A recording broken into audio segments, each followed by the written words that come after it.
मैं आपको बता दूं, कुरान एक पवित्र ग्रंथ है और मोहम्मद साहब खुदा के पवित्र नबी थे।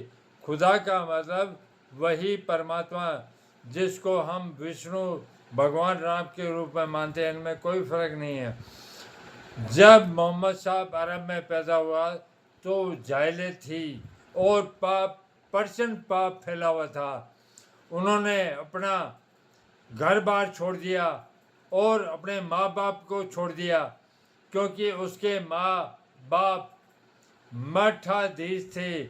मठ के अंदर लोग आते थे कि हम हमारी परमेश्वर से प्रार्थना करो, उनसे वो चढ़ा लेते थे और अपनी ऐशो आराम के लिए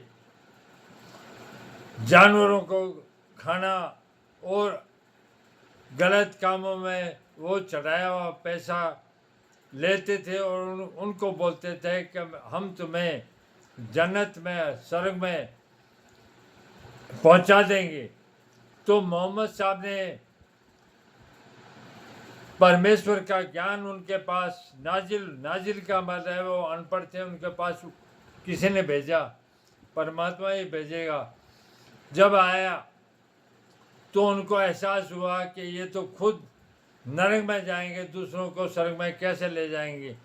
उसी समय उसने अपने परिवार को छोड़ दिया और वो मक्का और मदीना के बीच में काफिरों से संघर्ष किया। उसने सारा जीवन, जिस प्रकार भगवान श्री कृष्ण ने मथुरा, वृंदावन इत्यादि जगहों पर काफिरों से, पापियों से युद्ध किया, वही काम मोहम्मद साहब ने किया।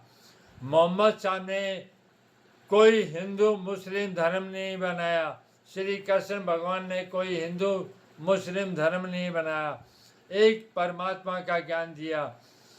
तो मोहम्मद साहब ने कहीं भी को पवित्र कुरान में जो परमेश्वर का पवित्र ज्ञान है उसमें कहीं नहीं कहा कि तुम बेजुबानों को मार कर खाओ। कुर्बानी का मतलब ये उन्होंने कभी, कुर्बानी का मतलब था कि तुम अगर तुम्हारे पास एक रोटी हो, आधी रोटी दान कर दो, ये कुर्बानी है। और काबा की पवित्र दीवारों पर भी आज लिखा हुआ है कि मुझे खून और मांस के लोथड़े नहीं चाहिए। कौन कह रहा है? वो खुदा। तो फिर तुम क्यों बेजुबानों को काट कर खा रहे हो? जब मक्का लोग जाते हैं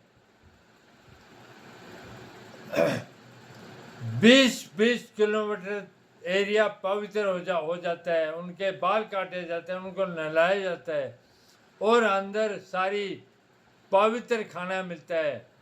तो तुम बाहर आकर इन बेजुबानों को काट कर खा रहे हो और परमेश्वर के नाम कह रहे हो कुर्बानी।